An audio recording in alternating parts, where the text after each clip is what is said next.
మోడీనే భారతీయ జనతా పార్టీకి ఆ, దిక్కు భారత అన్నటువంటి విషయాన్ని ఇప్పుడు మోడీ వ్యతిరేక అయినటువంటి రాజ్దీప్ సర్దేశాయ్కి వాళ్ళ ఇండియా టుడేలోనే వచ్చినటువంటి మూడ్ ఆఫ్ ది నేషన్లో 240 నుంచి 260కి పెరగటం, బీజేపీ సొంత బలం, అదే సందర్భంలో అయితే ఇంకా చూసారా పూర్తి బలం రాలేదు అని చెప్తున్నాడు.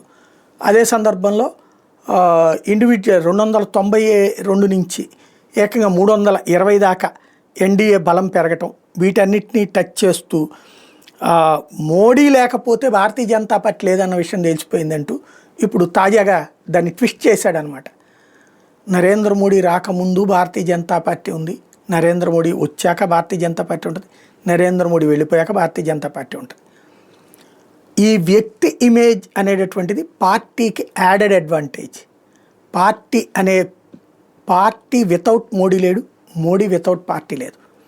వాజ్పేయి, అద్వానీ, మోడీ వీళ్ళందరూ కూడా తెర ముందు ఉండే పాత్రదారులు. ఇది ప్రపంచానికి తెలుసు. రాజ్దీప్ సర్దేశాయ్కి తెలీదా? తెలుసు, కానీ ఆయన మాట్లాడతాడు అట్లాగా.